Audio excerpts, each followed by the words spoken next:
Wade in the water.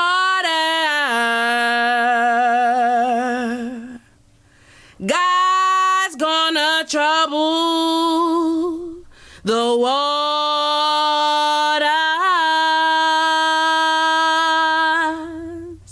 So this is a thing that the whole spirit of discernment piece.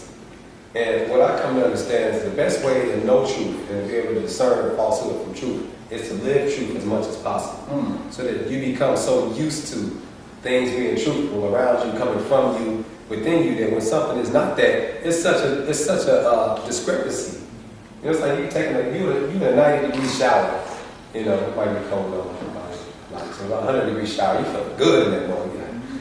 And you step out the shower to a 40-degree room. It's such a distinction between the two. And now you know the difference. I know that's when this is cold. I've been living the truth so much right now that any inkling of something not being true, it registers like, whoa, something's different about that. Right. You know, basically, I know what I want is truth. So that means that has to be something other than truth. That's right. Anything other than truth is untrue. Right? And that's just basic logic. And so that's how, and it sounds easy, but it's a serious process. And it's like every situation, go back to that cross, for every opportunity you get, you make a choice to be truthful or not. I guess so. Then please, Mama, will you go? And never do this again. And if by accident we should ever pass on the street, please don't recognize me. I won't, Sarah Jane. I promise. I settled all that in my mind. There's just one thing I wish from you. What? Here's you up. If you know how to look at drawings kids make, because kids shouldn't know much about history and anything about discrimination. I mean, nobody hates little black kids, but why do some of them cause so much trouble? And if you ask black and white children to draw themselves, or trees, or houses, some strange things happen. We asked some ordinary white kids from ordinary families to make some drawings for us. Like, well, let's call him John. John's white, and we asked him to draw himself. This is John. This is his house, and this is his tree. Then we asked a black kid, let's call him Ralph, to do the same thing. This is Ralph's drawing of himself. This is his tree. Now, why should two kids of the same age draw so differently? Enter the expert. This is Dr. Emmanuel Hammer, psychiatrist specializing in children's therapy. Old Willie,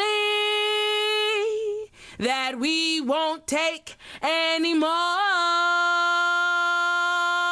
Well, let me illustrate it for you. Let's take these drawings. No matter what a child draws, he's really picturing himself. Ask a secure child to draw a tree, and he's likely to draw a bountiful, spreading tree. A black child drew this tree, cut off in its growth, stark, bare, ungratified. It works the same way with drawings of people. Normal children, average drawings. The mood is happy, the child feels capable, the drawings are complete, and the arms are developed to emphasize strength. These children were old enough to draw complete figures. The significant fact is what they left out. Arms, hands.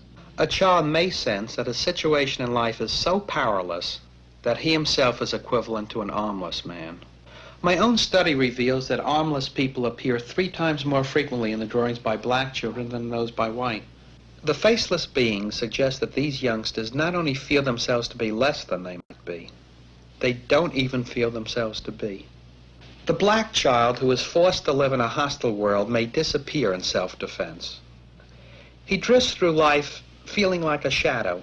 He stops caring, and he stops trying. A child who has this on his mind cannot be a child. A child who has this on his mind could want to burn down cities when he gets older. The whole confusion was summed up by a black 9-year-old in these 2 paintings. This is a 9-year-old boy draws a white man, Robin Hood maybe. And this is how the same boy draws himself. And this is the consequence of deformed history. Again, it's propaganda that perpetuates the parasites that permeates through a people that practice death at the expense of someone else's wealth. Whose whose vision show disdain for us, stains us, trains us to hate us, and blames us for our own demise. Progress since then. And can you show me the doll that is the nice doll? And why is that the nice doll? He's white. To hate the texture of your hair? Who taught you to hate the color of your skin? And why is that the nice doll? He's white. He has no self-confidence. He has no self-confidence in his own race. Because the white man destroyed your and my past, destroyed our knowledge of our culture. And by having destroyed it, now we don't know we have any achievements, any accomplishments. And as long as you can be convinced that you never did anything, you can never do anything. Well, I think to teach a man to hate himself. Wade in the water.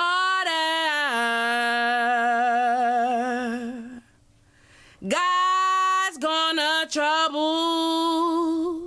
the water.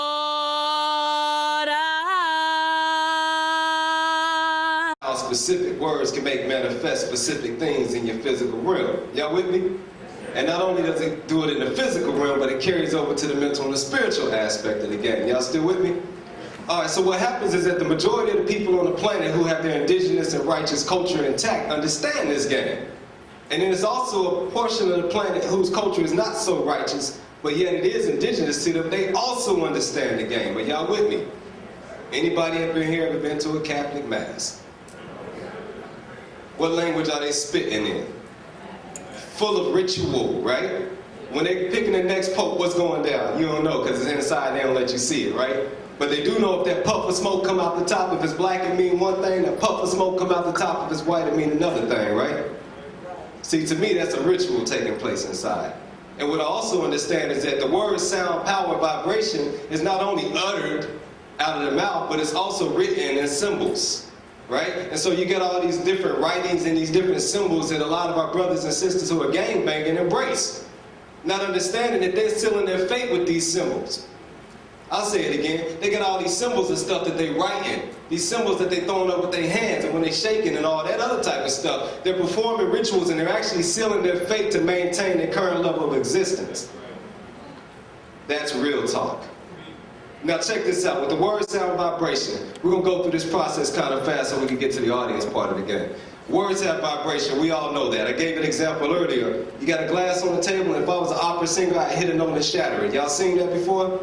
You ever had a singer and you get that feeling all up in here, you're like, whoa, blowing, right? You've had that before, right? The song was just so hot. You ever pulled up next to a vehicle, folks in there, they just, everybody in the car, they gone. I mean, gone, I mean, hands is just necks broken, I mean, all kind of stuff going on. It's the vibration. It's the vibration. All y'all like some songs that you don't really like the word, but it's the beat that gets you caught up, right? Sidebar, real quick. Subliminal messaging works like this.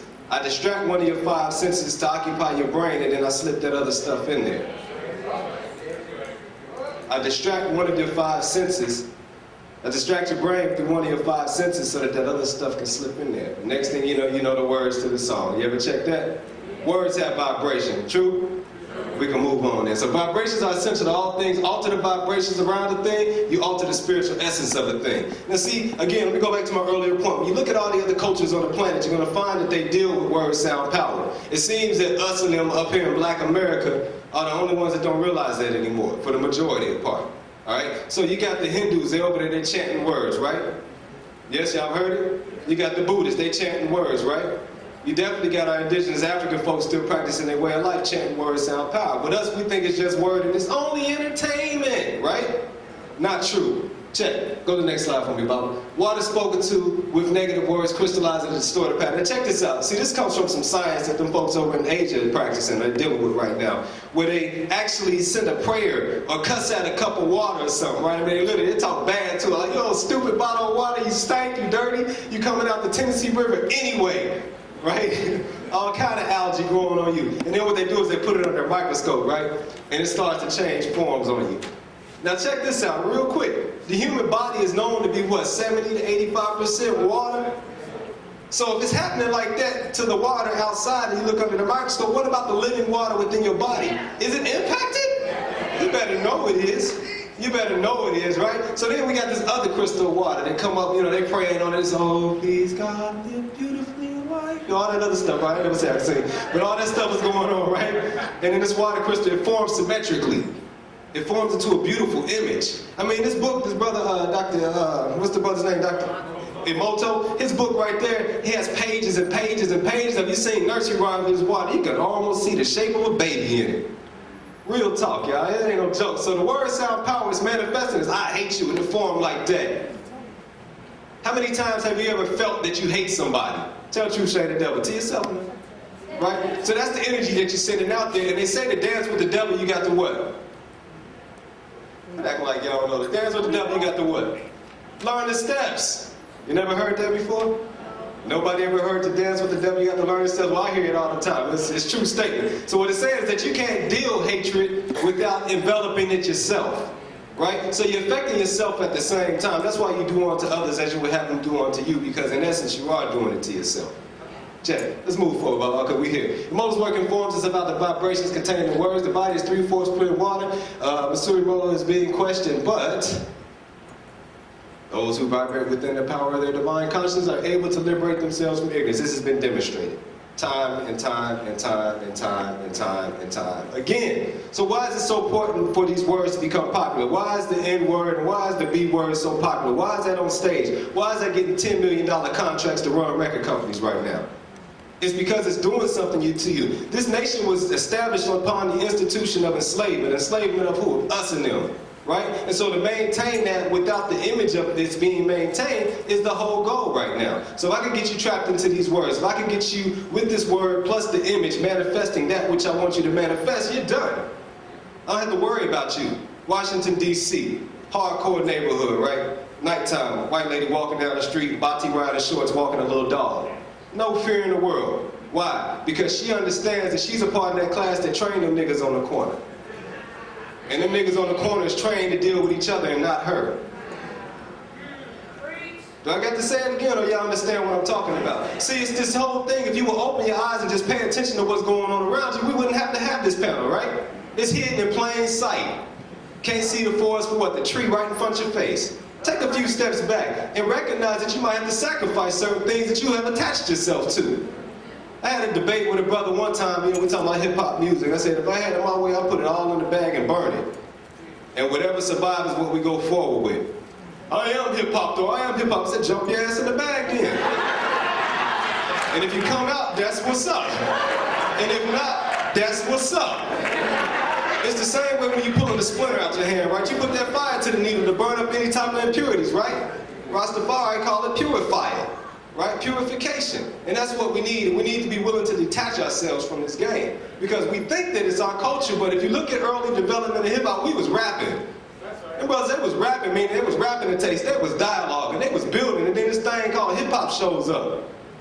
And in the early stages of it, it wasn't controlled by us. I don't care what you're saying, where you think you come from, it was not controlled by us. Jay-Z on his Fade to Black documentary called Rick Rubin, the architect of hip-hop. Who's Rick Rubin?